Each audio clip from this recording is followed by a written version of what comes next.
We'll work, we'll cook, we'll serve. Just let us in, pleaded the Apache sisters. Before we dive into the story, don't forget to like the video and tell us in the comments where you're watching from. The last of the daylight was fading behind the ridgeline, leaving the valley in a gray half-light where snow clung to the shadows and the pines stood dark and unmoving. Rowan Pike sat alone in his cabin, the steady scrape of steel on stone filling the silence. He was sharpening a knife, his motion slow, practiced, more out of habit than need. He lived by himself in this stretch of Colorado territory.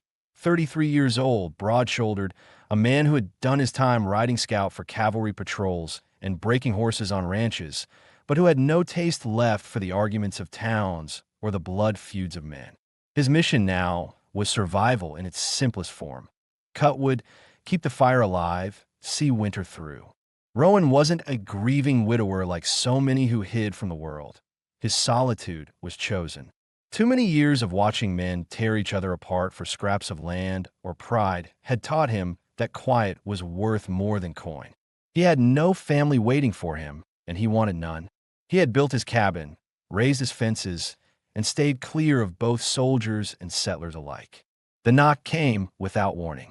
It was sharp, hurried, then followed by another, as if someone feared he might not answer quickly enough. Rowan's hand froze on the knife. His pulse lifted hard in his chest. Few came this way. No neighbors, no travelers unless they were lost or desperate. He set the knife down on the table and glanced at the rifle leaning against the wall. He didn't pick it up, not yet, but the thought pressed close. Another knock, louder. Rowan stood and crossed the room, boots striking the planks, every step measured. He pulled the door open. Cold air burst inside, carrying the smell of pine and snow. And on his porch stood three women. They were Apache, their faces drawn from hunger, their dresses torn and dirty from hard travel, their bare feet pressed into the snow on the boards. The eldest stood in front, maybe 25, her long black hair falling loose around her shoulders, leather strips still tied into some of the strands. Her deerskin dress was ripped at the seams, the neckline stretched low, exposing more than Rowan wanted to see but couldn't avoid noticing. Bruises colored her arms, but her posture held dignity. Her chin lifted even while her lips trembled from cold. Behind her, the middle sister looked sharper, more guarded, about 22. Her eyes flicked to Rowan's rifle almost immediately, weighing whether he would reach for it. She had the kind of look Rowan recognized, someone used to bracing for the worst, already preparing for it. The youngest clung to them both, no older than 18 or 19, slight and barefoot, her breath shaking in clouds. Her eyes were wide with fear, but also with hope, desperate for whatever chance this door might offer. The eldest spoke. Her voice was rough, but steady. "We'll obey. We'll work, we'll cook, we'll bond. Just let us in." Rowan gripped the doorframe. He felt the weight of her words more than the cold pushing against his skin. He had seen Apache families driven from their land, hounded by settlers and soldiers, blamed for every raid, whether guilty or not. These three carried the look of women who had been through it, pushed too far, beaten down, yet refusing to die quiet. His mind worked quickly. If he let them in, they would need food, fire, shelter, supplies that were already running tight. Their presence could bring trouble if word spread in town. Settlers hated the sight of Apache faces. But if he turned them away now, they would not last the night. He knew it, as sure as the snow under their feet. Rowan's jaw tightened. His first instinct was to keep his door closed. He had built this life to avoid being dragged into other people's troubles. And here trouble was staring him in the face with bare feet and bruised skin. The eldest didn't beg again. She simply held his stare, steady, as if daring him to make the choice. Rowan felt a knot in his chest. He wasn't a man given to pity. He had learned long ago that pity didn't keep anyone alive. But this wasn't about pity. It was about whether he could watch three women freeze to death on his porch while he sat by the fire, sharpening a knife. His silence stretched. Then, slowly, Rowan stepped back from the door. He gave a short nod. No words, just enough. The eldest moved first, pushing her sisters ahead of her. They slipped inside quickly, their thin bodies brushing past him, carrying the sharp smell of cold, leather, and smoke. The door shut behind them, the latch clicking into place. Rowan turned back toward the fire. The women stood near it, huddled close, their eyes flicking around the cabin, sparse, rough, but warmer than the night outside. None of them spoke. Rowan didn't either. The only sound was the pop of the fire in the hearth and the wind pressing faintly against the shutters. For the first time in years, Rowan Pike was not alone.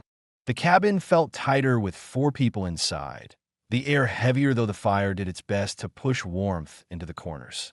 Rowan sat back at the table, the knife and whetstone still there, but he didn't touch them.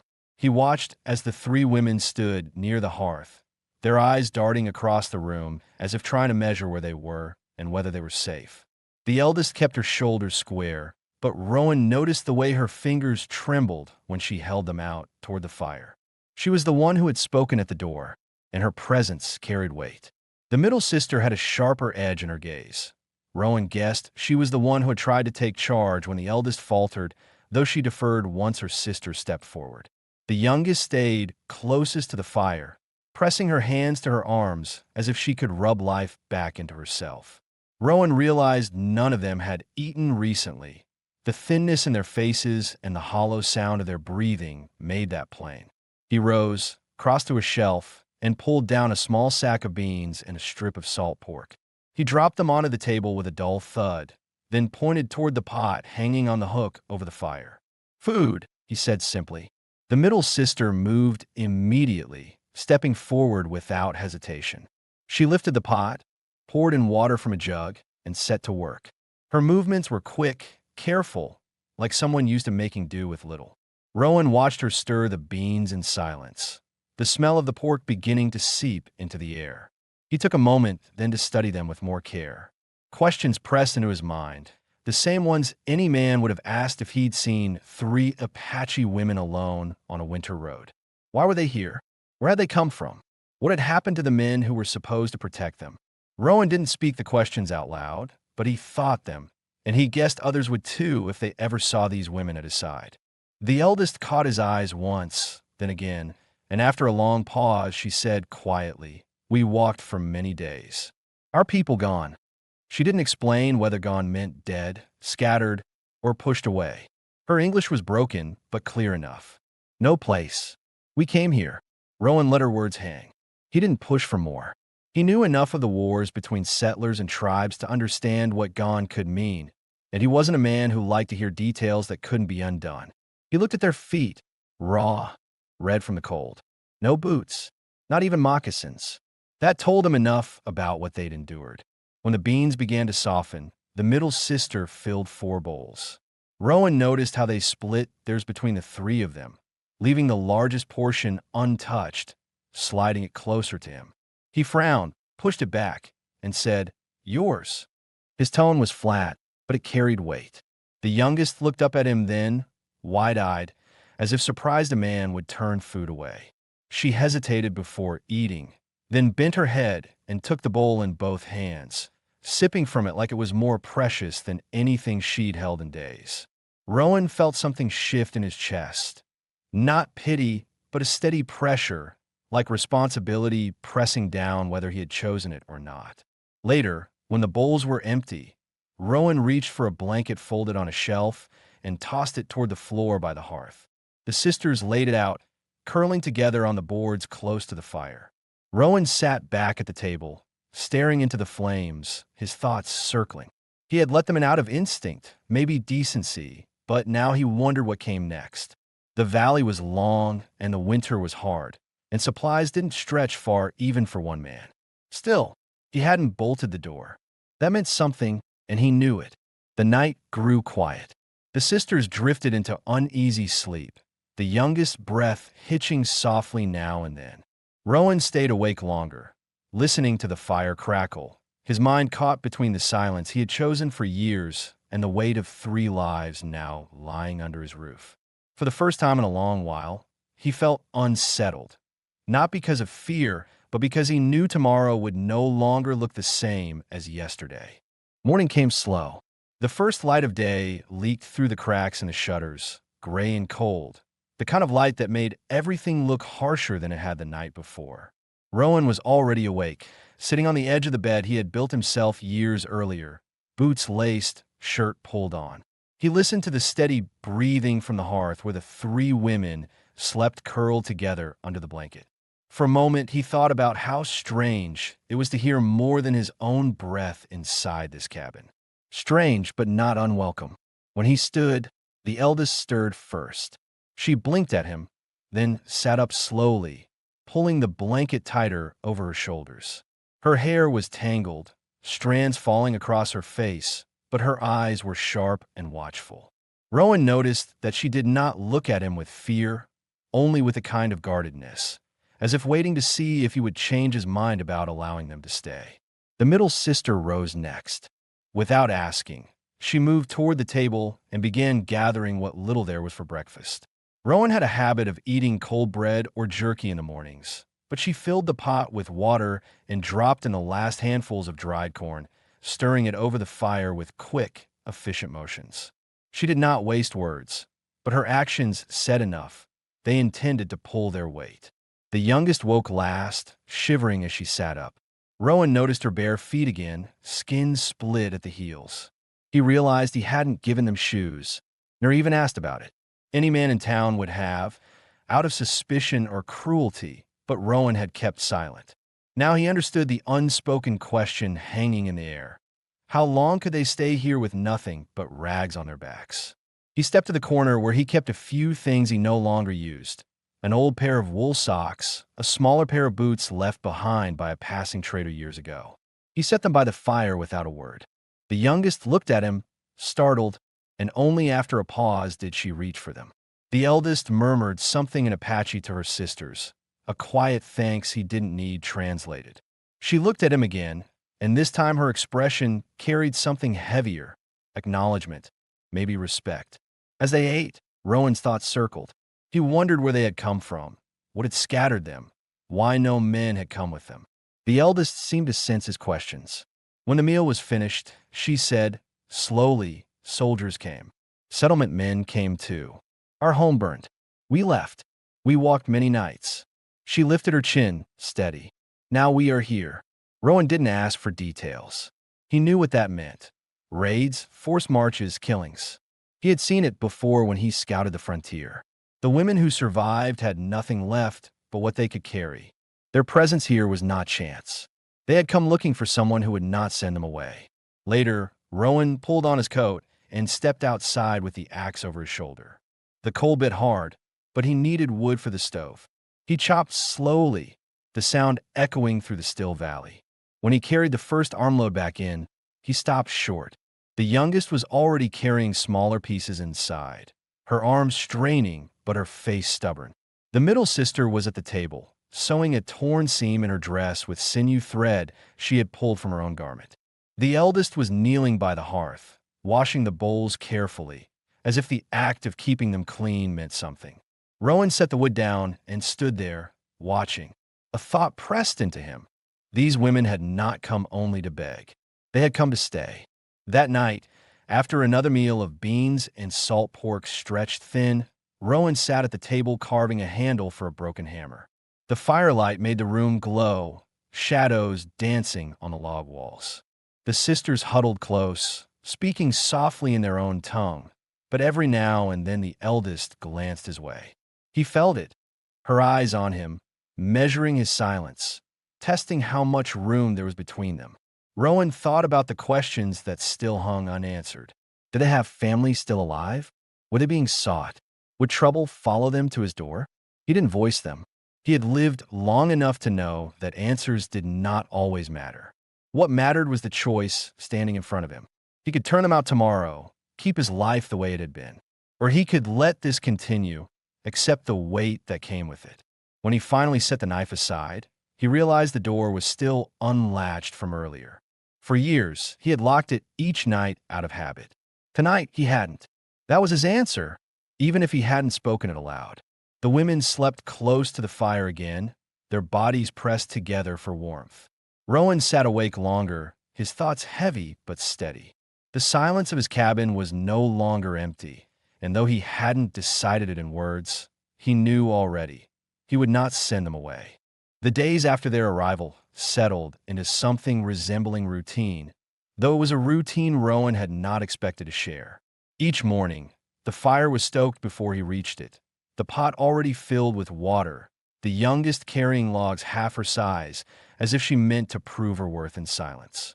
The middle sister worked at the hearth, her hands quick, her eyes steady, and Rowan soon realized she could stretch a handful of beans or corn farther than he ever managed on his own. The eldest took charge of what was left undone, cleaning, mending, keeping the others steady. Rowan watched from the edges, silent, the weight of decision still on him, though he no longer thought of sending them away. What the women had not explained in detail was how long they had walked or what dangers they had crossed before reaching his door. At first, Rowan wondered if men might come looking for them, soldiers, bounty men, or even vengeful settlers. But as days passed without sign of strangers on the road, he understood that the women had truly come from far away. They carried no belongings, no blankets, no tools, nothing but the torn dresses on their backs. It told Rowan that whoever had driven them out had left them with nothing but their lives. That was answer enough. Trust did not come quickly, but it came in gestures. Rowan noticed it when the eldest left her sisters alone in the cabin one morning to follow him outside while he worked the fence line. She didn't speak at first, only walked near enough that he could see her bruises had begun to fade. She carried herself with the same straight-backed pride as before, but now she watched him work with an expression that was more curious than guarded. Rowan lifted a post into place, hammering it down with steady blows. The eldest stood a few paces away, arms crossed against the cold. After a long silence, she said, "You keep door open, not locked." Rowan paused, lowering the hammer. "That's right." She gave a small nod, as if she understood more than his words carried. Her eyes lingered on him a moment longer before she turned back toward the cabin. Rowan watched her go, the thought settling heavier than the hammer in his hand. She had noticed his choice. She knew he had left them safe inside without bolt or bar. That night, after the meal, the youngest fell asleep quickly, curled near the fire. The middle sister sat quietly, mending another seam.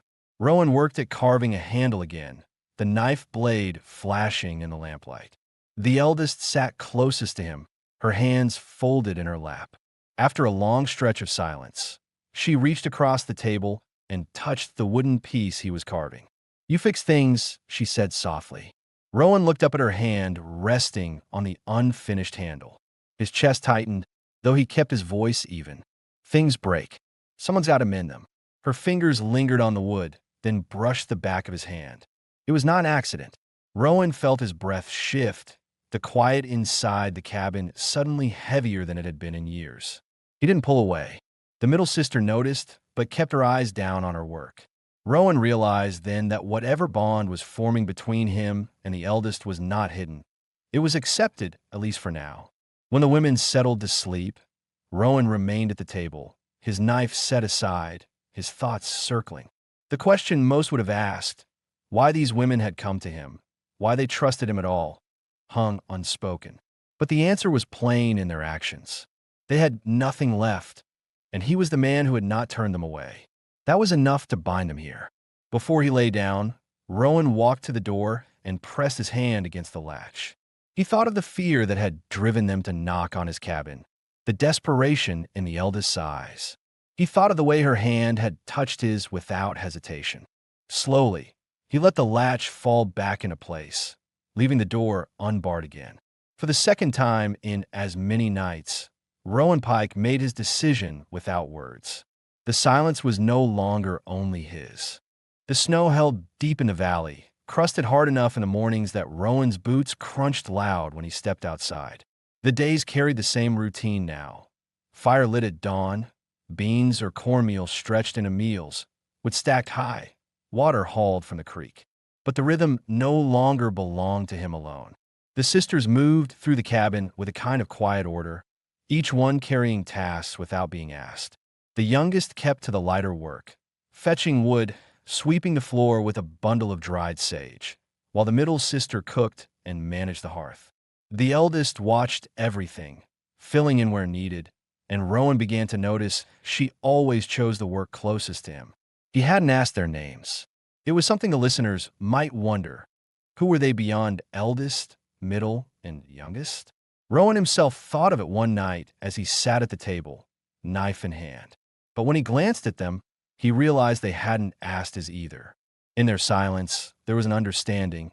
Names could come later, after survival was certain. For now, presence mattered more. Still, questions pressed on Rowan. Did they have people still alive somewhere? Were they waiting for kin to return? Did they expect to move on once the snow melted? The eldest gave no answers unless he asked, and Rowan was not a man to pry. What he did notice was that they had begun to use his things as though they belonged here. The youngest humming while she patched holes in his old blanket, the middle sister rearranging jars on a shelf, the eldest standing near his tools and touching them lightly as though learning what sort of man he was through the weight of iron and wood.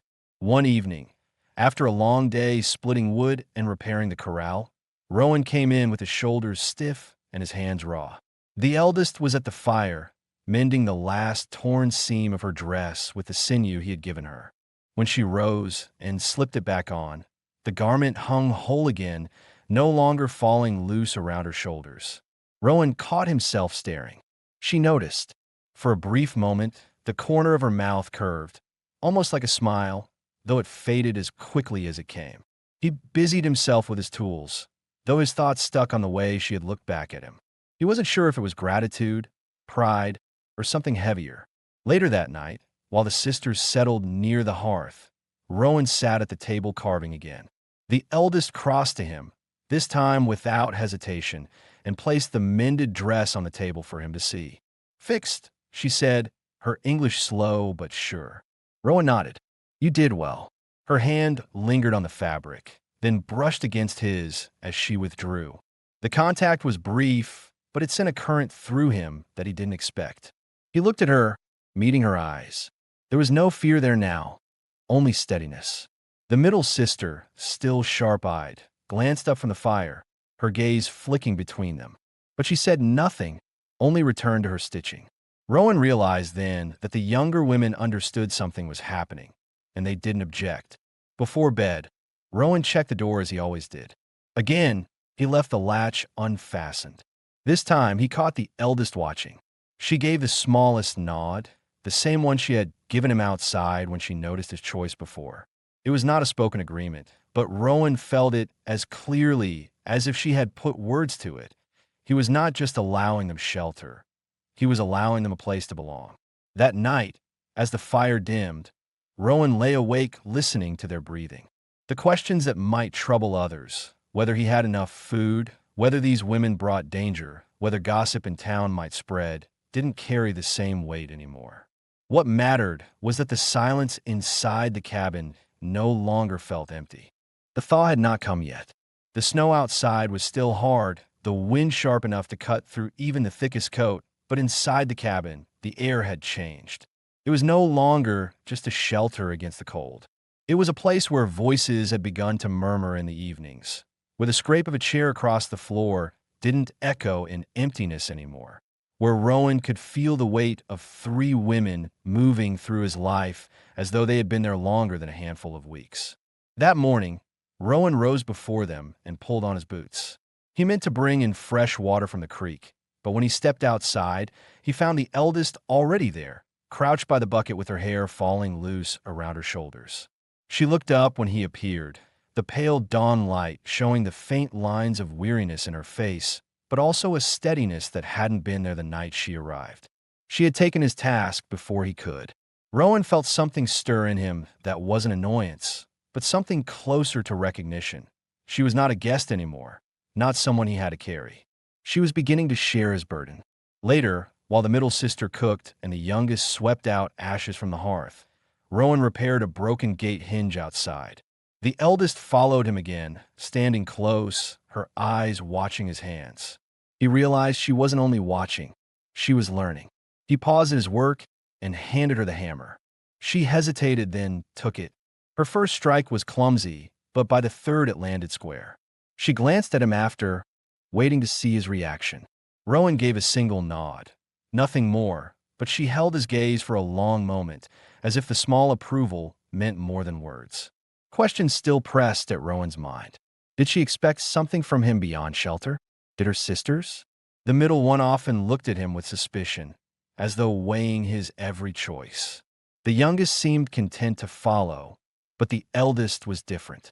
She had started seeking his eyes when she spoke, standing nearer, letting her hand brush his when passing him a tool.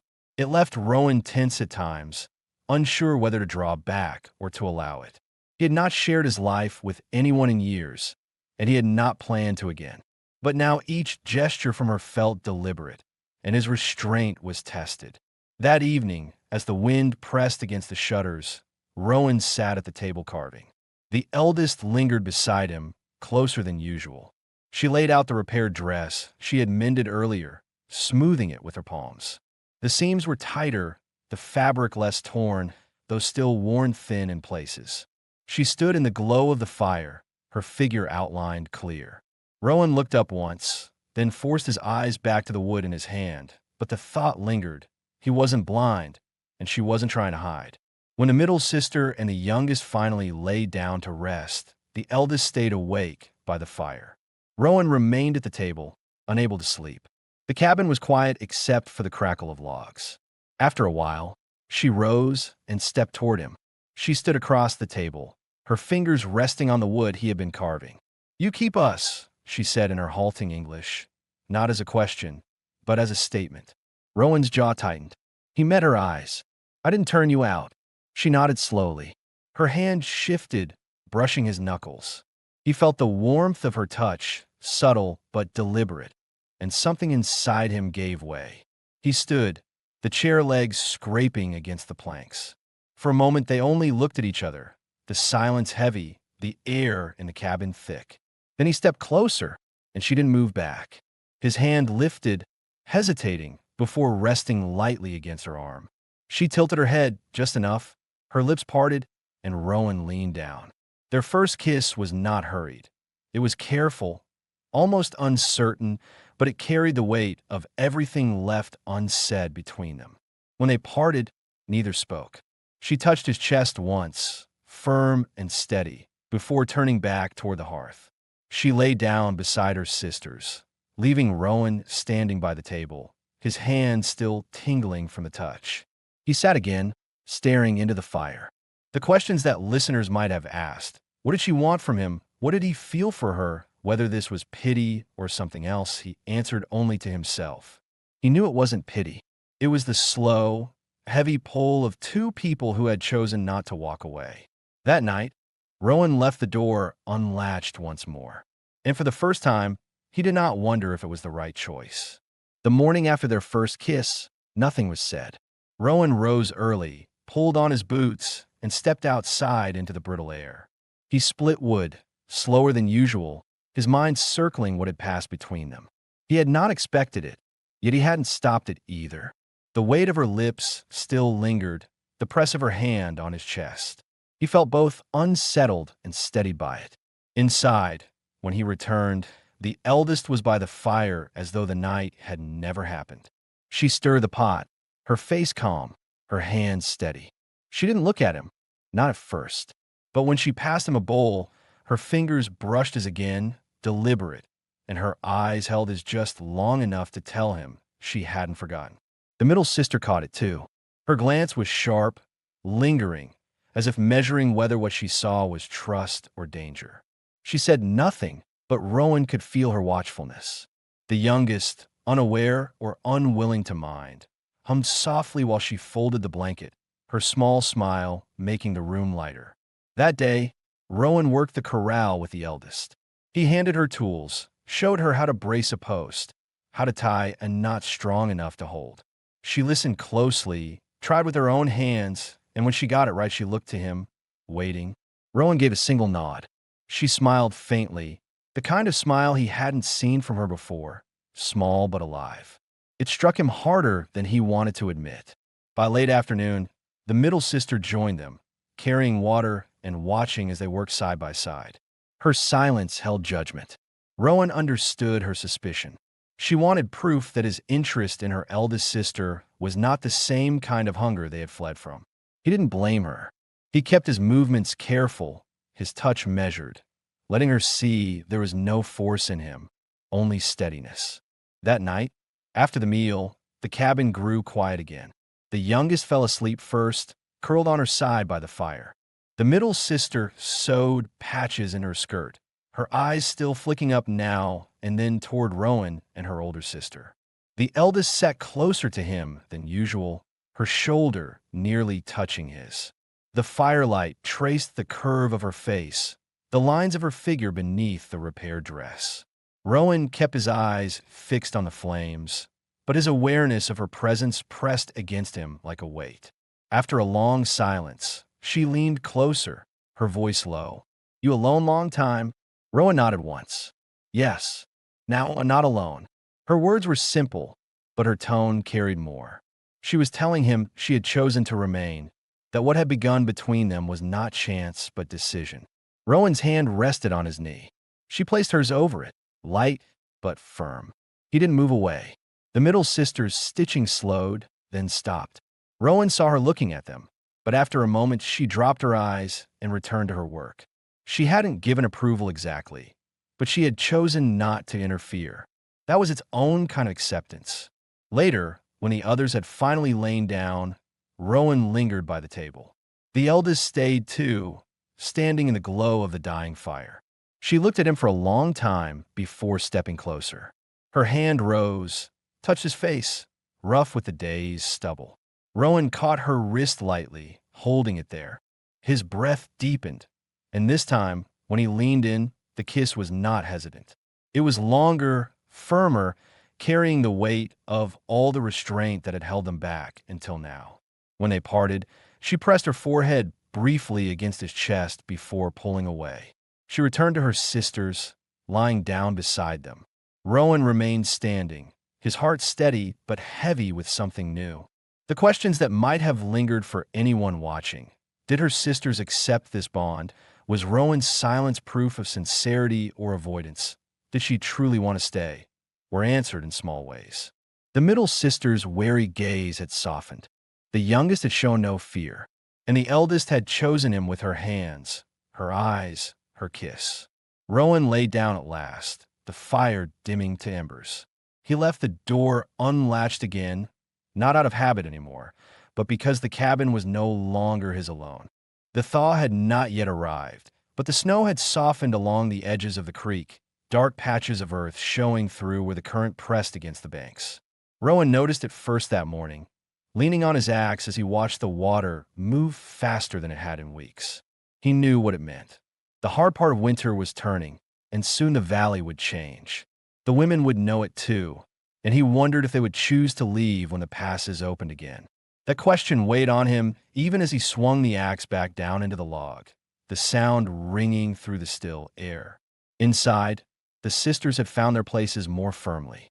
The youngest no longer clung to her elders as tightly. She carried wood and water without being asked, humming while she worked, her bare feet now covered by the boots Rowan had given her.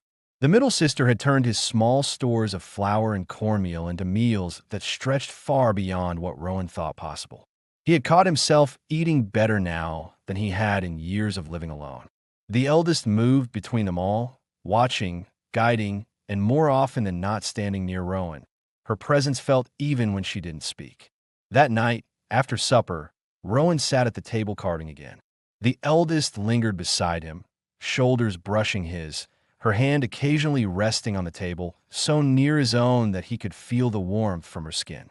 The middle sister stitched quietly by the fire, the youngest already asleep with her head on a folded blanket. The lamp burned low, shadows long against the walls. Rowan finished the piece of wood in his hands and set it down. The eldest reached for it, turning it over carefully, her fingers brushing his once more. She looked up, her eyes steady, and Rowan felt the air shift. She rose, silent, and moved toward his bed instead of the hearth. For a moment she stood there, waiting, her hand brushing the edge of the quilt. She wasn't demanding, but she wasn't uncertain either. She had made her choice.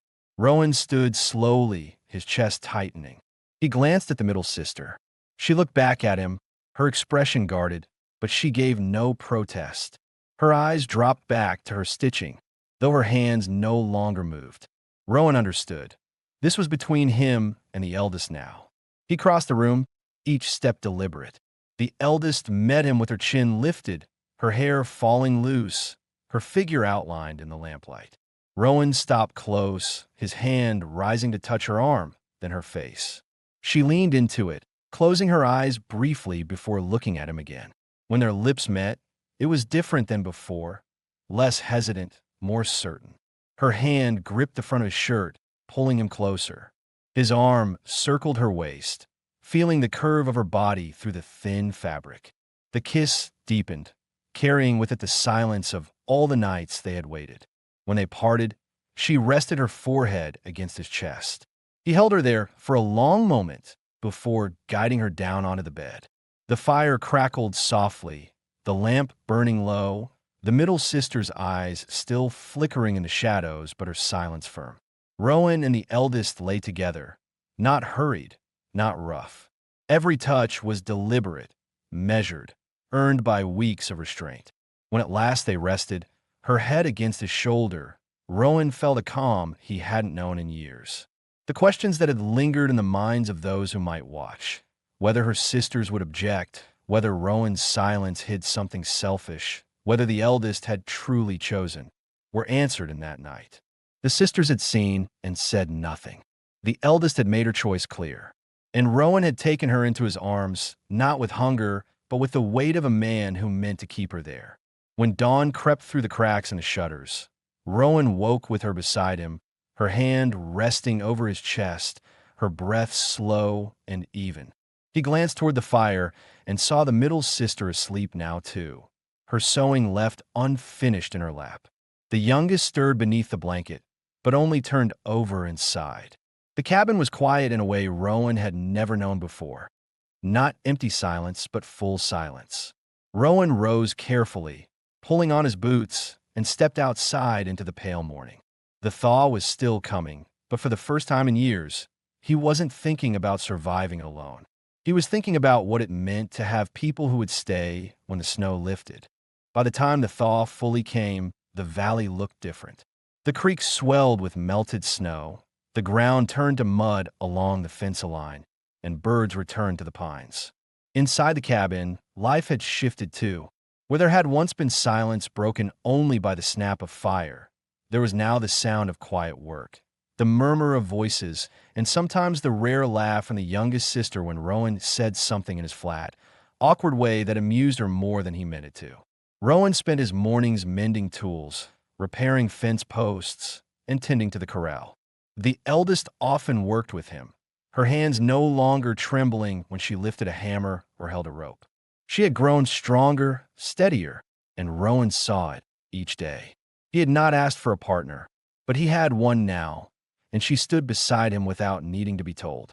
The middle sister kept the cabin in order, turning scraps of cloth into new garments, boiling stews that stretched farther than Rowan thought possible. The youngest, once timid, now carried water without being asked, humming as she worked, her cheeks filled with more color than when she first arrived.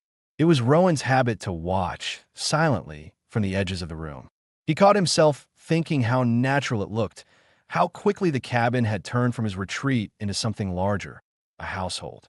He realized people might wonder what would happen when spring came. Would they leave? Would others come looking? The answer was plain now. The women had begun calling the cabin home, in their own tongue, a word Rowan didn't know but understood when he heard it. They were not waiting for another place. They had chosen this one. One evening, as the fire burned low, the eldest sat beside Rowan, her hand resting on his knee as if it had always belonged there. She had not spoken much about their bond, not in words, but her actions had left no doubt. That night she finally did. "We stay," she said simply, her voice steady. "With you." Rowan nodded. He was not a man who spoke easily, but his silence carried meaning. He covered her hand with his own and left it there, his way of answering. The middle sister, who had watched him with suspicion for so long, looked up from her stitching. Her eyes held his for a moment, then she gave a small nod of her own.